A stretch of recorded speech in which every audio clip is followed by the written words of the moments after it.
ball higher out, being able to handle it. A lot of our offense this year involves me handling the ball, whether it be giving off to the guards or breaking off when I see an opening to go get a bucket. So just making sure that I'm handling the ball better. This one's for all three of you, really. Just talk about how you're building chemistry and how that's going. I know there are a lot of new faces on the team this year. Man, I really don't see chemistry being a problem for us, man, because the way we click in the locker room, the way we click off the court, I mean, whether it's us doing things, we always include each other in everything, so I think that's a good thing for us. I mean, kind of like you said, on the court isn't or will ever be a problem, because off the court, we gel, whether it be before practice, after, on off days too. I hit up some of the freshmen, you want to go get food, but it's all good. Yeah, I think we've been doing a really good job at establishing a culture, even though you got a lot of new guys. Guys like Frankie, Trezarian, Micah Robinson, those are all guys that you'll see an hour 30 before practice on the court getting shots. And the only reason I know that is because I'm out there with them. So it's like little things like that is what I think adds up, and you'll see those results towards the end of March. So I think that's good. Yeah, I know the pick and roll is going to be a big part of this offense this year, and all three of you are going to be pretty significantly involved in that. Just talk about how that's working out for you guys so far. Have you found a rhythm in that regard? And how much do you guys love throwing lobs, Ernest? I love it. It's easy. I throw it anywhere, he's going to get it. So, I mean, pick and roll, man, I've always loved playing pick and roll. I mean, even at my previous school. So just having someone like him alongside of me, and even someone like him who can also go on a pick and roll and just create plays and make everybody better.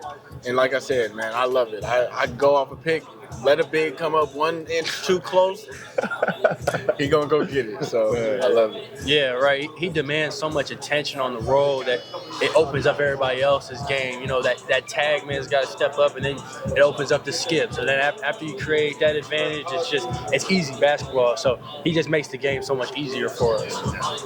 You like going up? No, I mean, 1,000%. Kind of like what Noah just said. Me rolling hard to the rim put pressures on the defense and just opens up a lot for the guys on the perimeter. So I'm just happy to be part of that. And yeah, you mentioned the perimeter. You've got a ton of shooters on this roster now as well that are capable of hitting those outside shots when you get those advantages in the paint. So I mean, it feels like the offense has a lot of different layers to it that you guys are going to be able to do. Yeah, I feel like there's a lot of different ways we can beat teams this year, whether it's dogging you on the defensive end, or it's making a ton of threes, or it's even bullying you in the paint and getting a lot of layups and dunks in transition. So I think we have a lot of different ways where we can keep ourselves into the game, and regardless if one thing's not working, we have another.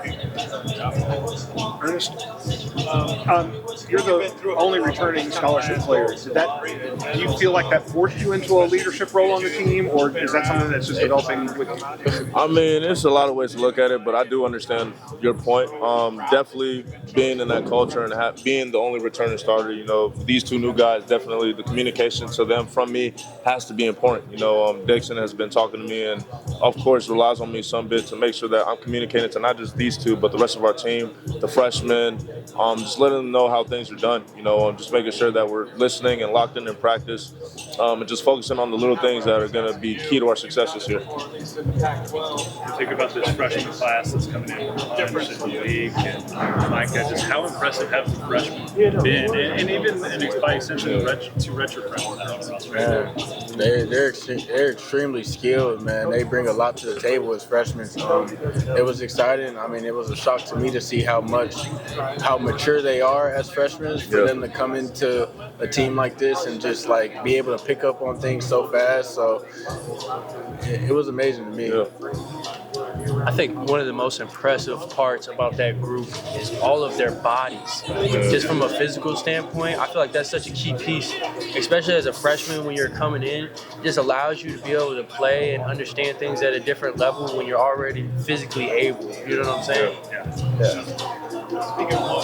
This, for Frankie and Noah, what was it when you went into the transfer portal? What was it about TCU that selected you on that program? We took our visit to together. So the moment I figured out that he committed, I committed as well.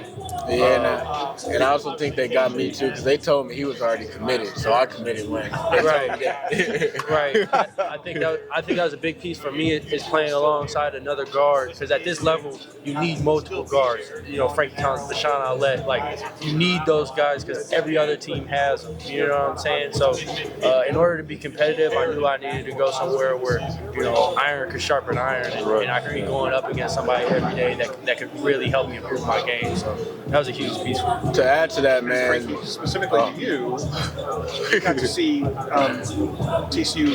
You guys played twice. The last 2 years. Did you see anything then that helped you with that decision? Yeah, they whooped our ass 2 years in a row. That played a part too.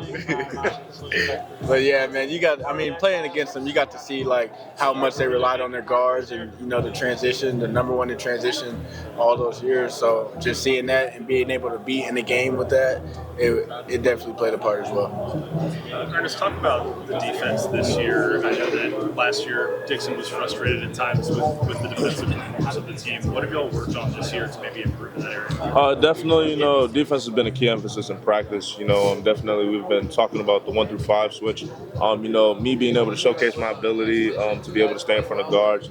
Like he said, iron sharpens iron. Going against these two in practice, it's never easy when I see them coming off the ball screen. But like you said, just making sure that we're talking, especially in scrambles, making sure the MIG is there, making sure we're in the gaps, and just being defensively sound, not only physically, but also with communication. Communication is a very big part on the defensive end to make sure that, because like I said, when we're in scrambles, you don't really have an assignment, so I feel like communication alleviates a lot of that pressure to be able to make the right reads on the court. And then, as an extension of that, rebounding as well, not only defensively, but offensively. I know that's always, Jamie always stresses rebounding. So with the new faces, is there a level of communication that has to happen with rebounding as well, or is it really just more instinctive, go get the ball? I mean, of course, from Dixon, his communication is always telling us the guys are supposed to go crash the ball. And just from us players, I think we understand that, like I said, we're a fast break team. We're going to get up and down. And also, you talk about the game of basketball. At the end of the day, you want to find a way to get the easiest bucket. And if I'm able to go up and grab an O board, and like that second chance point after second chance point, I feel like if we can do that, get up and down, instead of having to pull the ball out and run a play and get easy buckets like that, it'll be beneficial for all of us. I think I asked you this before, last season, before you ever played for TCU, just with the style of offense, specifically in that transition, that we want to run really fast. How do you feel your conditioning is now? Oh, it's great, man, great. And the thing is, each year during my basketball career, I definitely see, whether it be significant or minor, I definitely see a change in my conditioning. And going into this year, man, I'm ready to just be out there and just running, man. I can't wait. I feel great. This is your third school, your first one in a Power 4 conference. What's your expectations coming into that, and what are you looking forward to that's going to be different in the Big 12 play versus the other schools you're at?